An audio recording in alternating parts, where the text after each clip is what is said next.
एक राजकीय प्रश्न आहे. राजकीय नको आज काय एकंदरीत राजकीय साहेब बघायला गेलं महाराष्ट्रात तुम्ही नाराज असल्याची चर्चा आहे. मात्र प्रत्यक्षात बघायला गेलं तर तुम्ही विकास कामासंदर्भात हा मग तेच ना, कोण काय बोलतंय आता हे सगळं तुम्ही दाखवतात चॅनलवर आणि तुम्ही जिथे बघताय मी कामात आहे.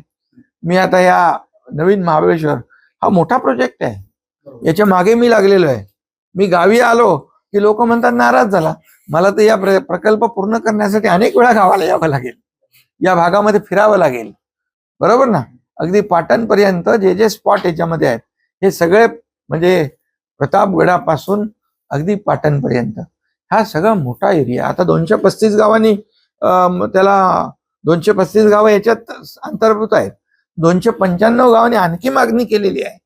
त्यामुळे हे मोठ्या प्रमाणावर ह्या पर्यटन जिल्हा म्हणून याची ओळख निर्माण होईल आणि त्यासाठी जे एफर्ट्स घ्यायचे आहेत ते इथला मी भूमिपुत्र म्हणून मला घ्यावे लागतील. एक छोटासा प्रश्न आहे, रायगड आणि नाशिकच्या जागेबाबत पालकमंत्रीबाबत त्याला स्थगिती देण्यात आली. खरं तर तुम्ही त्या ठिकाणी आपण म्हणजे उमेदवार आपलेच इच्छुक होते याबाबत चर्चा होती, दोघावले होईल, त्याच्यावर मार्ग निघेल. आता काही काळजी करू नका.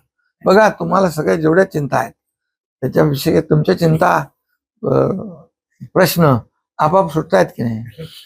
काल तुमच्याकडे अडचण होती या 2 ह्याच्याबद्दल, तर त्याच्यामध्ये आणखी आज तुम्हीच म्हणता ना स्थगिती दिली, त्यामुळे त्याच्यावर निर्णय होईल. तुम्ही गावी आले का प्रश्न सुटतात असं म्हणायचं. गावी मला इथे बघा एवढा लाखो लोकांना, शेवटी बघा माझी जबाबदारी काय, माझा एकच उद्देश आहे, या भागाचा कायापालट करणे, संपूर्ण विकास करणे. महाराष्ट्रामध्ये तर अनेक अशी जे पर्यटनाला चालना देणारी वाव देणारी ठिकाणं आहेत त्यांना तर डेव्हलप करणारच. म्हणून पर्यटन मंत्री शंभूराज देसाई यांना मी स्वतः सांगितलंय की तुम्ही जे असे जिथं पोटेन्शियल आहे पर्यटनाला चालना देण्यासाठी त्याचं सगळं तुम्ही पाहणी करा, व्हिजिट करा. काही ठिकाणी आम्ही जाऊ, काही ठिकाणी मुख्यमंत्री जातील, आम्ही जाऊ पाहून या ठिकाणी. आणि म्हणून या भागाचा विकास करणं, कायापालट करणं आणि इथल्या लोकांच्या जीवनामध्ये आमूलाग्र बदल घडवणं आणि इथला इतिहास, इथली संस्कृती जोपासणं, वाढवणं हा देखील उद्देश आहे. महायुतीच्या मध्ये पक्षांमध्ये कोणतीही हालबेल किंवा नाराजी असं नाही असं म्हणायची, कारण आता जे काही नाराजी तुम्हाला काही असं तुम्हाला का प्रश्न पडतो? तुम्हाला प्रश्न जेव्हापासून निवडणूक झाल्यापासून तुम्हाला तिकीट वाटपापासून पण सगळे प्रश्न सुटत गेले आहे की नाही. मंत्रिमंडळापासून ते सुटले, आता पालकमंत्रीपासून ते सुटले.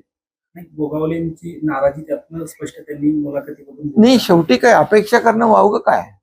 शेवटी त्यांनी अनेक वर्ष रायगडमध्ये काम केलंय.